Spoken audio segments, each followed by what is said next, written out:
मुंशी प्रेमचंद की कहानी बालक। गंगू को लोग ब्राह्मण कहते हैं और वह अपने को ब्राह्मण समझता भी है। मेरे सईस और खिदमतगार मुझे दूर से सलाम करते हैं। गंगू मुझे कभी सलाम नहीं करता। वह शायद मुझसे पालागन की आशा रखता है। मेरा जूठा गिलास कभी हाथ से नहीं छूता और न मेरी कभी इतनी हिम्मत हुई कि उससे पंखा झलने को कहूँ। जब मैं पसीने से तर होता हूँ और वहाँ कोई दूसरा आदमी नहीं होता तो गंगू आप ही आप पंखा उठा लेता है, लेकिन उसकी मुद्रा से ये भाव स्पष्ट प्रकट होता है कि मुझ पर कोई एहसान कर रहा है और मैं भी न जाने क्यों फौरन ही उसके हाथ से पंखा छीन लेता हूँ। उग्र स्वभाव का मनुष्य है, किसी की बात नहीं सह सकता।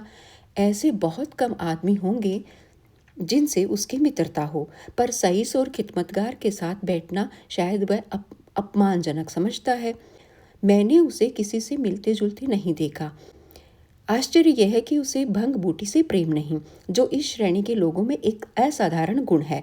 मैंने उसे कभी पूजा पाठ करते या नदी में स्नान करते नहीं देखा। बिल्कुल निरक्षर है, लेकिन फिर भी वह ब्राह्मण है और चाहता है कि दुनिया उसकी प्रतिष्ठा और सेवा करे। और क्यों ना चाहे, जब पुरखों की पैदा की हुई संपत्ति पर आज भी लोग अधिकार जमाए हुए हैं और उसी शान से मानो खुद पैदा किए हों, तो वह क्यों इस प्रतिष्ठा और सम्मान को त्याग दे जो उसके पुरखों ने संचय किया था। यह उसकी बपोती है। मेरा स्वभाव कुछ इस तरह का है कि अपने नौकरों से बहुत कम बोलता हूँ। मैं चाहता हूँ जब तक मैं खुद ना बुलाऊं कोई मेरे पास ना आए। मुझे ये अच्छा नहीं लगता कि जरा सी बातों के लिए नौकरों को आवाज़ें देता फिरूं। मुझे अपने हाथ से सुराही से पानी उड़ेल लेना, अपना लैंप जला लेना, अपने जूते पहन लेना या अलमारी से कोई किताब निकाल लेना, इससे कहीं ज़्यादा सरल मालूम होता है कि हिंगन और मेकू को पुकारो। इससे मुझे अपनी स्वेच्छा और आत्मविश्वास का बोध होता है। नौकर भी मेरे स्वभाव से परिचित हो गए हैं और बिना ज़रूरत मेरे पास बहुत कम आते हैं। इसलिए एक दिन जब प्रातःकाल गंगू मेरे सामने आकर खड़ा हो गया तो मुझे बहुत बुरा लगा। ये लोग जब आते हैं तो पेशगी हिसाब में कुछ मांगने के लिए या किसी दूसरे नौकर की शिकायत करने के लिए। मुझे ये दोनों ही बातें अत्यंत अप्रिय हैं। मैं पहली तारीख को हर एक को वेतन चुका देता हूँ और बीच में जब कोई कुछ मांगता है तो क्रोध आ जाता है। कौन 2-2, 4-4 रुपए का हिसाब रखता फिरे। फिर जब किसी को महीने भर की पूरी मजूरी मिल गई तो उसे क्या हक है कि उसे 15 दिन में खर्च कर दे और ऋण या पेशगी की शरण ले। और शिकायतों से तो मुझे घृणा है। मैं शिकायतों को दुर्बलता का प्रमाण समझता हूँ या ठकुर सुहाते की क्षुद्र चेष्टा। मैंने माथा सिकोड़ कर कहा, क्या बात है, मैंने तो तुम्हें बुलाया नहीं। गंगू के तीखे अभिमानी मुख पर आज कुछ ऐसी नम्रता, कुछ ऐसी याचना, कुछ ऐसा संकोच था कि मैं चकित हो गया। ऐसा जान पड़ा वह कुछ जवाब देना चाहता है मगर शब्द नहीं मिल रहे हैं। मैंने जरा नम्र होकर कहा, आखिर क्या बात है, कहते क्यों नहीं? तुम जानते हो यह मेरे टहलने का समय है, मुझे देर हो रही है। गंगू ने निराशा भरे स्वर में कहा, तो आप हवा खाने जाएं, मैं फिर आ जाऊंगा। ये अस्वस्थता और भी चिंताजनक थी। इस जल्दी में तो वह एक क्षण में अपना वृतांत कह सुनाएगा। वह जानता है कि मुझे ज़्यादा अवकाश नहीं है। दूसरे अवसर पर तो दुष्ट घंटों रोएंगे।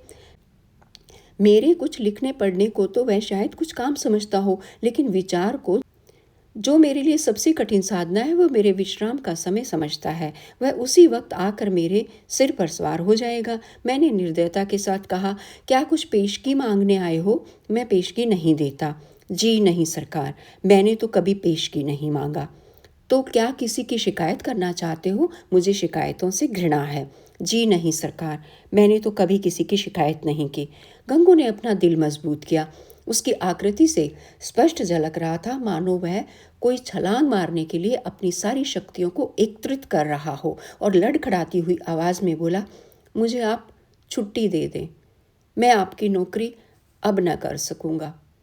यह इस तरह का पहला प्रस्ताव था जो मेरे कानों में पड़ा।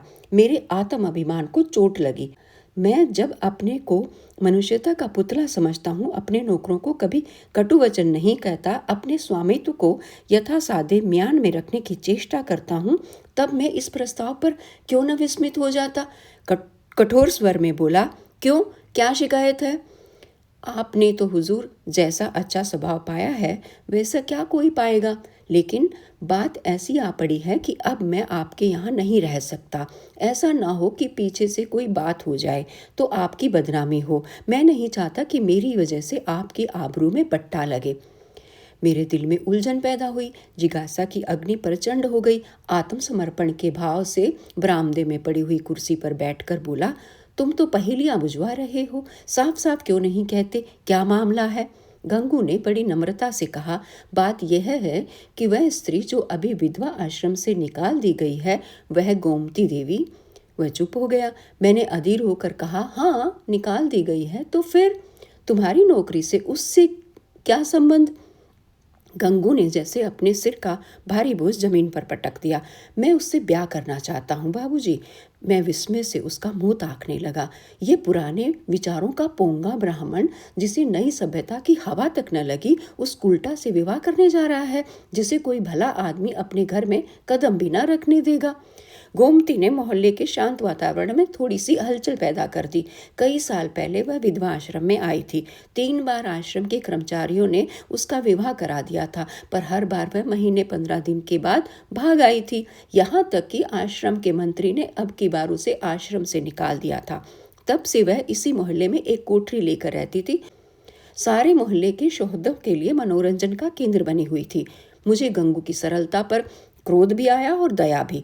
इस गधों को सारी दुनिया में कोई स्त्री ना मिलती थी जो इससे ब्याह करने जा रहा है। जब वह 3 बार पतियों के पास से भाग आई तो इसके पास कितने दिन रहेगी? कोई गांठ का पूरा आदमी होता तो एक बात भी थी, शायद साल 6 महीने टिक जाती। ये तो निपट आंख का अंधा है, 1 सप्ताह भी तो निभाना होगा। मैंने चेतावनी के भाव से पूछा, तुम्हें इस स्त्री की जीवन कथा मालूम है? गंगू ने आंखों देखी बात की तरह कहा, सब झूठ है सरकार, लोगों ने हक नाहक उसको बदनाम कर दिया है। क्या कहते हो? वह 3 बार अपने पतियों के पास से भाग आई। उन लोगों ने उसे निकाल दिया तो क्या करती? कैसे बुद्धू आदमी हो, कोई इतनी दूर से आकर विवाह करके ले जाता है, हजारों रुपए खर्च करता है इसलिए कि औरत को निकाल दे? गंगू ने भावुकता से कहा, जहाँ प्रेम नहीं है हुजूर, वहाँ कोई स्त्री नहीं रह सकती। स्त्री केवल रोटी कपड़ा ही नहीं चाहती, कुछ प्रेम भी तो चाहती है। वे लोग समझते होंगे कि हमने एक विधवा से विवाह करके उसके ऊपर कोई बहुत बड़ा एहसान किया है। चाहते होंगे कि तन मन से वह उनकी हो जाए, लेकिन दूसरे को अपना बनाने के लिए पहले आप उसका बन जाना पड़ता है हुजूर, यह बात है। फिर उसे एक बीमारी भी है, उसे कोई भूत लगा हुआ है। ये कभी कभी बकझक करने लगती है और बेहोश हो जाती है। और तुम ऐसी स्त्री से विवाह करोगे? मैंने संदिग्ध भाव से सिर हिलाकर कहा, समझ लो जीवन कड़वा हो जाएगा। गंगू ने शहीदों के से आवेश में कहा, मैं तो समझता हूँ मेरी जिंदगी बन जाएगी बाबूजी, आगे भगवान की मर्जी। मैंने जोर देकर पूछा, तो तुमने तय कर लिया है? हाँ हुजूर। तो मैं तुम्हारा इस्तीफा मंजूर करता हूँ। मैं निरर्थक रूढ़ियाँ और व्यर्थ के बंधनों का दास नहीं हूँ, लेकिन जो आदमी एक दुष्टा से विवाह करे उसे अपने यहाँ रखना वास्तव में जटिल समस्या थी। आए दिन टंटे बखेड़े होंगे, नई नई उलझनें पैदा होंगी। कभी पुलिस दौड़ लेकर आएगी, कभी मुकदमे खड़े होंगे, संभव है चोरी की वारदातें भी हो। इस दलदल से दूर रहना ही अच्छा। गंगू शुद्धा पीड़ित प्राणी की भांति रोटी का टुकड़ा देखकर उसकी ओर लपक रहा है। रोटी झूठी है, सूखी है, खाने योग्य नहीं है, इसकी उसे परवाह नहीं। उसको विचार बुद्धि से काम लेना कठिन था। मैंने उसे पृथक कर देने ही में अपनी कुशल समझी। 5 महीने गुजर गए। गंगू ने गोमती से विवाह कर लिया था और उसी मोहल्ले में खपरेल का मकान लेकर रहता था। वह अब चाट का खोंचा लगाकर गुजर बसर करता था। मुझे जब कभी बाजार में मिल जाता तो मैं उसका क्षेम कुशल पूछता। मुझे उसके जीवन से विशेष अनुराग हो गया था। यह एक सामाजिक प्रश्न की परीक्षा थी, सामाजिक ही नहीं मनोवैज्ञानिक भी। मैं देखना चाहता था इसका परिणाम क्या होता है। मैं गंगू को सदैव प्रसन्न मुख देखता। समृद्धि और निश्चिंतता के मुख पर जो एक तेज और स्वभाव में जो एक आत्म सम्मान पैदा हो जाता है, वह मुझे यहाँ प्रत्यक्ष दिखाई देता था। रुपये 20 आने की रोज बिक्री हो जाती थी। इसमें लागत निकालकर 8-10 आने बच जाते थे। यही उसकी जीविका थी। किंतु इसमें किसी देवता का वरदान था, क्योंकि इस वर्ग के मनुष्य में जो निर्जलता और विपन्नता पाई जाती है, इसका वहां चिन्ह तक ना था। उसके मुख पर आत्म विकास और आनंद की झलक थी, जो चित्त की शांति से ही आ सकती है। एक दिन मैंने सुना कि गोमती गंगू के घर से भाग गई है। कह नहीं सकता क्यों। मुझे इस खबर से एक विचित्र आनंद हुआ। मुझे गंगू के संतुष्ट और सुखी जीवन पर एक प्रकार की ईर्ष्या होती थी। मैं उसके विषय में किसी अनिष्ट की, किसी घातक अनर्थ की, किसी लज्जास्पद घटना की प्रतीक्षा करता था। इस खबर से ईर्ष्या को सांत्वना मिली। आखिर वही बात हुई जिसका मुझे विश्वास था। आखिर बच्चा को अपनी अदूरदर्शिता का दंड भोगना पड़ा। अब देखें बच्चा कैसे मुंह दिखाते हैं। अब आंखें खुलेंगी और मालूम होगा कि लोग जो उन्हें इस विवाह से रोक रहे थे उनके कैसे शुभ चिंतक थे। उस वक्त तो ऐसा मालूम होता था मानो आपको कोई दुर्लभ पदार्थ मिला जा रहा हो, मानो मुक्ति का द्वार खुल गया है। लोगों ने कितना कहा कि ये स्त्री विश्वास के योग्य नहीं है, कितनों को दगा दे चुकी है, तुम्हारे साथ भी दगा करेगी, लेकिन इन कानों पर तो जू न रहेंगी। अब मिले तो जरा उसका मिजाज पूछूं, कहूं क्यों महाराज, देवी जी का यह वरदान पाकर प्रसन्न हुए या नहीं? तुम तो कहते थे वह ऐसी है और वैसी है। लोग उस पर केवल दुर्भावना के कारण दोष आरोपित करते हैं। अब बतलाओ किसकी भूल थी? उसी दिन संयोगवश गंगू से बाजार में भेंट हो गई। घबराया हुआ था, बदहवास था, बिल्कुल खोया हुआ। मुझे देखते ही उसकी आंखों में आंसू भर आए, लज्जा से नहीं व्यथा से। मेरे पास आकर बोला, बाबूजी, गोमती ने मेरे साथ विश्वासघात किया। मैंने कुटिल आनंद से लेकिन कृत्रिम सहानुभूति दिखाकर कहा, तुमसे तो मैंने पहले ही कहा था, लेकिन तुम माने ही नहीं। अब सब्र करो, इसके सिवा और क्या उपाय है? रुपए पैसे ले गई या कुछ छोड़ गई? गंगू ने छाती पर हाथ रखा। ऐसा जान पड़ो मानो मेरे इस प्रश्न ने उसके हृदय को विदीर्ण कर दिया। अरे बाबूजी, ऐसा ना कहिए, उसने धेले की भी चीज नहीं छुई। अपना जो कुछ था वह भी छूट गई। न जाने मुझ में क्या बुराई देखी। मैं उसके योग्य ना था, और क्या कहूँ, वह पढ़ी लिखी थी, मैं करिया अक्षर भैंस बराबर। मेरे साथ इतने दिन रही, यही बहुत था। कुछ दिन और उसके साथ रह जाता तो आदमी बन जाता। उसका आपसे कहाँ तक बखान करूं हुजूर। औरों के लिए चाहे जो कुछ कर रही हो, मेरे लिए तो किसी देवता का आशीर्वाद थी। न जाने मुझसे क्या ऐसी खता हो गई, मगर कसम ले लीजिए जो उसके मुख पर मैल तक आया हो। मेरी औकात ही क्या है बाबूजी, 10-12 आने का मजदूर हूँ, पर इसी में उसके हाथों इतनी बरकत थी कि कभी कमी नहीं पड़ी। मुझे इन शब्दों से घोर निराशा हुई। मैंने समझा था वह उसकी बेवफाई की कथा कहेगा और उसकी अंधभक्ति पर कुछ सहानुभूति प्रकट करूंगा, मगर उस मूर्ख की आंखें अब तक नहीं खुली। अब भी उसी का मंत्र पढ़ रहा है। अवश्य ही इसका चित्त कुछ अव्यवस्थित है। मैंने कुटिल परिहास आरंभ किया, तो तुम्हारे घर से कुछ ना ले गई? कुछ भी नहीं बाबूजी, धेले की भी चीज नहीं, और तुमसे प्रेम भी बहुत करती थी। अब आपसे क्या कहूँ बाबूजी, वह प्रेम तो मरते दम तक याद रहेगा। फिर भी तुम्हें छोड़कर चली गई, यही तो आश्चर्य है बाबूजी। त्रिया चरित्र का नाम कभी सुना है? अरे बाबूजी, ऐसा ना कहिए। मेरी गर्दन पर कोई छुरी रख दे तो भी मैं उसका यश ही गाऊंगा। तो फिर ढूंढ निकालो। हाँ मालिक, जब तक उसे ढूंढ न लाऊंगा मुझे चैन ना आएगा। मुझे इतना मालूम हो जाए कि वह कहाँ है, फिर तो मैं उसे ले ही आऊँगा। और बाबूजी, मेरा दिल कहता है वह आएगी ज़रूर, देख लीजिएगा। वह मुझसे रूठ कर नहीं गई, लेकिन दिल नहीं मानता। जाता हूँ, महीने 2 महीने जंगल पहाड़ की धूल छानूंगा, जीता रहा तो फिर आपके दर्शन करूँगा। यह कहकर वह उन्माद की दशा में एक तरफ चल दिया। इसके बाद मुझे एक ज़रूरत से नैनीताल जाना पड़ा।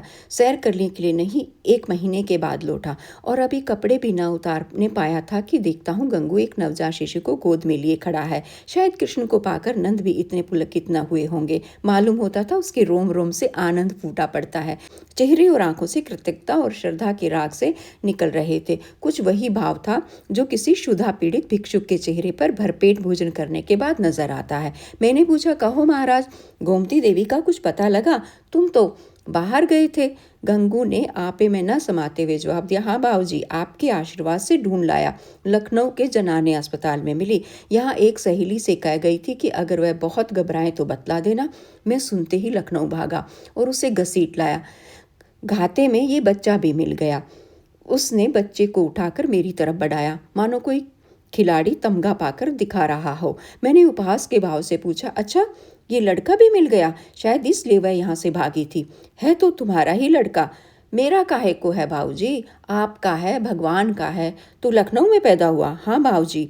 अभी तो कुल 1 महीने का है। तुम्हारे ब्याह हुए कितने दिन हुए? ये 7वां महीना जा रहा है। तो शादी के 6ठे महीने पैदा हुआ। और क्या बाबूजी, फिर भी तुम्हारा लड़का है? हाँ जी। कैसी बेसिर पैर की बातें कर रहे हो? मालूम नहीं वो मेरा आशय समझ रहा था या बन रहा था। इसी उसी निष्कपट भाव से बोला, मरते मरते बची। बाबूजी, नया जन्म हुआ, 3 दिन 3 रात छटपटाती रही, कुछ ना पूछिए। मैंने अब जरा व्यंग्य भाव से कहा, लेकिन 6 महीने में लड़का होते आज ही सुना। ये चोट निशाने पर जा बैठी। मुस्कुरा कर बोला, अच्छा वह बात, मुझे तो उसका ध्यान भी नहीं आया। इसी वजह से तो गोमती भागी थी। मैंने कहा, गोमती, अगर तुम्हारा मन मुझसे नहीं मिलता तो तुम मुझे छोड़ दो, मैं अभी चला जाऊंगा और फिर कभी तुम्हारे पास ना आऊंगा। तुमको जब कुछ काम पड़े तो मुझे लिखना, मैं भरसक तुम्हारी मदद करूंगा। मुझे तुमसे कुछ मलाल नहीं है। मेरी आंखों में अब भी तुम उतनी ही भली हो। अब भी मैं तुम्हें उतना ही चाहता हूँ। नहीं, अब मैं तुम्हें और ज़्यादा चाहता हूँ। अगर तुम्हारा मन मुझसे फिर नहीं गया है तो मेरे साथ चलो। गंगू जीते जी तुमसे बेवफाई नहीं करेगा। मैंने तुमसे इसलिए विवाह नहीं किया कि तुम देवी हो, बल्कि इसलिए कि मैं तुम्हें चाहता था और सोचता था कि तुम भी मुझे चाहती हो। ये बच्चा मेरा बच्चा है, मेरा अपना बच्चा है। मैंने एक बोया हुआ खेत लिया तो क्या उसकी फसल को इसलिए छोड़ दूंगा कि उसे किसी दूसरे ने बोया था? ये कहकर उसने जोर से ठट्ठा मारा। मैं कपड़े उतारना भूल गया। कह नहीं सकता क्यों मेरी आंखें सजल हो गई। न जाने वह कौन सी शक्ति थी जिसने मेरी मनोगत घृणा को दबाकर मेरे हाथों को बढ़ा दिया। मैंने उस निष्कलंक बालक को गोद में ले लिया और इतने प्यार से उसका चुंबन लिया कि शायद अपने बच्चों का भी न लिया होगा। गंगू बोला, बाबूजी, आप बड़े सज्जन हैं। मैं गोमती से बार बार आपका बयान किया करता हूँ, कहता हूँ चल एक बार उनके दर्शन करा, लेकिन मारे लाज के आती ही नहीं। मैं और सज्जन, अपनी सज्जनता का पर्दा आज मेरी आंखों से हटा।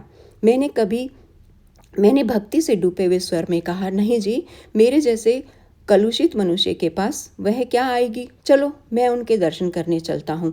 तुम मुझे सज्जन समझते हो, मैं ऊपर से सज्जन हूँ पर दिल का कमीना हूँ। असली सज्जनता तुमसे है और ये बालक वह फूल है जिससे तुम्हारी सज्जनता की महक निकल रही है। मैं बच्चे को छाती से लगाए हुए गंगू के साथ चला।